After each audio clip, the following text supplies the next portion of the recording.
A lot unfolding right now, and joining us right now is Joel Rubin, former Deputy Assistant Secretary of State. Welcome back. Biden's surprise visit drawing a lot of criticism.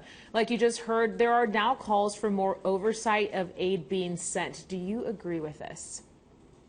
Yeah, Marcella, this trip, first and foremost, is such a strong demonstration of American power and leadership and moral power, moral authority. And that's what's so critical is that the president, he went there with a small team and he showed America's support and face to the Ukrainian people now as we enter year two. So it was really a tremendous display of leadership.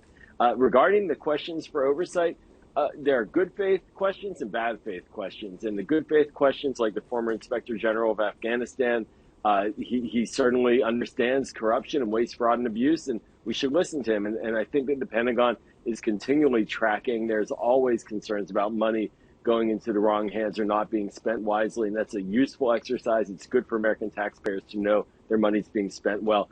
But there are also bad faith arguments happening now. The House Republican caucus is just throwing up roadblocks without evidence and arguing essentially that we should no longer spend any money to support Ukraine. And those are the kinds of voices that we have to really watch out for. Yeah. This trip, of course, was very risky for Biden, making this the first presidential trip in a war zone. What does this trip's success in going undetected and most of all keeping the president safe say about the U.S.?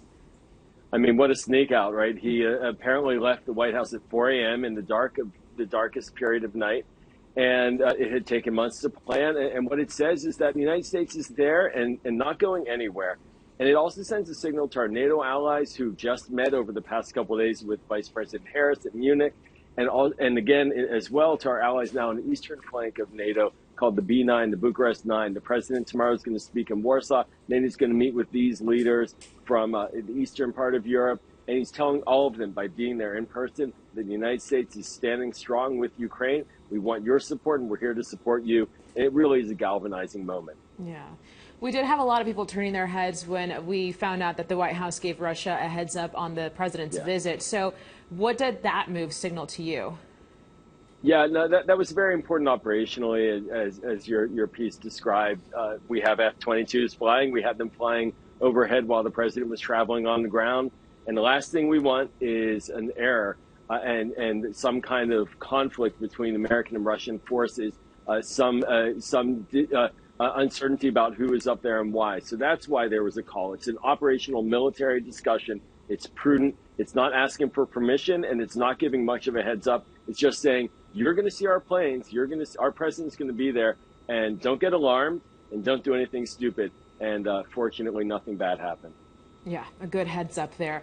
Final thoughts, Joe. We are just days away from the one-year Russian invasion of Ukraine. Aside from this unity, this trip is showing to the whole world right now. What is this going to take for the war to ultimately end?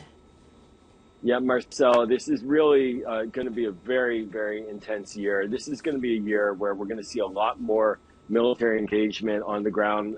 Regrettably, it doesn't look like Vladimir Putin wants to pull back. And it's going to take, unfortunately, a lot more grinding down of his military in Ukraine to understand he cannot achieve his objectives. I think there's a big call, and there was over this past weekend in this Munich Security Conference, for some kind of negotiated outcome. The problem is that Russia at this stage has not offered anything or said anything that gives confidence that it wants a negotiated outcome. So for now, we're going to continue to see this war grind on, and that's why the president was there, trying to keep the countries energized and knowing full well that with that support, Ukraine will be strong, and that will eventually lead to a decision by Vladimir Putin, we all hope, to stop this needless, ghastly war. A strong message. Joel Rubin, again, thank you so much for your expertise here on the show. We appreciate your time. Thanks, Marcel.